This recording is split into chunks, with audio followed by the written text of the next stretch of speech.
السلام عليكم ورحمة الله تعالى وبركاته في شهوة آدم. اليوم راح ندير لكم بريوش مظفور، طريقة سهلة وبسيطة جدا. نمر للمقادير. هنا عندي 220 مليلتر من الحليب الدافئ، عندي 2 ملاعق كبار من السكر، 2 بيضات، ملعقة كبيرة معمرة خميرة المطلوع، يعني 500 غرام من الفرينة، وحدة فاني. اولا راح نحط شويه من الحليب الدافئ في الخميره، خلطها، وكذلك ملعقه كبيره مملوءه جيدا من الزبده، تكون درجه حراره الغرفه. انا هنا ذوبتها فقط شويه. اول حاجه بعد ما حطيت الخميره هنا تتفاعل، هنحط في العجانة، راح نحط 500 غرام من الدقيق الأبيض أو الفارينة، نزيدوا لها السكر. كذلك نسيت في المقادير ما ذكرت لكمش شوية من الملح، بلا كنت تنساو الملح، يعني شوية فقط هكذا.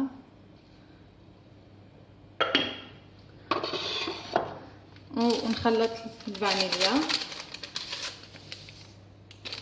هنا راح نخلط جميع هذه المقادير.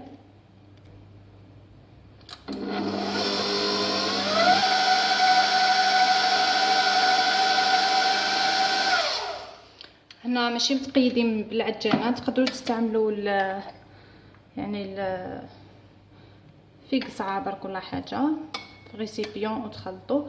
حنزيد نخلط كذلك ملعقه كبيره مملوءه من الزبده بدرجه حراره الغرفه.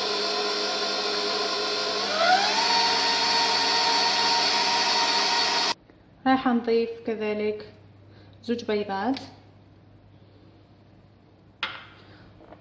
ونحطو خميره اللي كانت تفاعلت.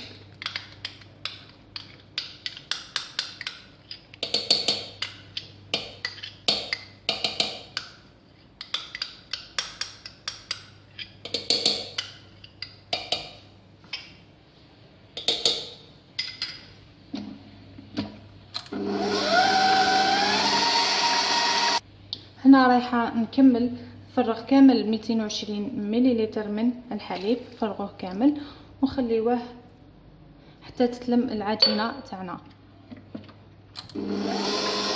تعجنت لي العجينه تاعي تقريبا 3 دقائق. رايح تحصلوا على عجينه رطبه. حندير شويه زيت، شويه فقط، باه نلم العجين، نخليه يخمر حتى يضاعف الحجم تاعو، ونوليو نشوفوا الطريقه ان شاء الله.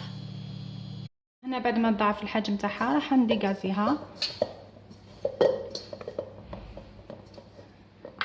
نزيد شويه زيت، ندير شويه زيت في البلون دو طرافاي تاعي. بسم الله، ونحيها هي راهي تلصق، لكن نستعملوا القليل من الزيت فقط.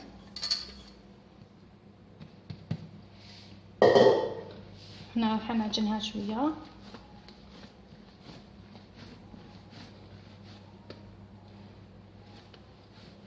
نخرج لها كامل الهواء،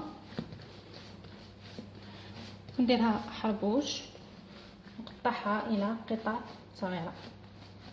هنا الى مسقت لكم شويه، زيدوا شويه زيت وخدموا. هنا عندي هذا الكوبات، يعني نحاول اني نقسمها في المنتصف، نعاود نقسمها هكذا على 4، يعني نديرهم صغار هكذا.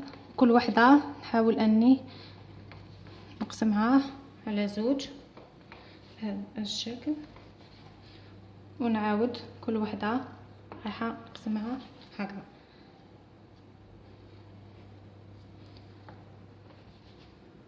حتى نتحصلوا على يعني دوائر متساويه. هنا نحاول نديرهم حرابيش يعني متساويين بهذا الشكل. نهز وحده، ولكن لصقت لكم في البلون دو طرافاي ديروا شويه زيت بهذا الشكل. هنا راح نحكم حربوش هكذا، نزيد 1 راح نلصق هكذا، نلصقهم مع بعض ونلوي فقط بهذه الطريقة، يعني شغلنا نضفروا فيه. وفي الاخير راح نسكروا كذلك هذه الجهة.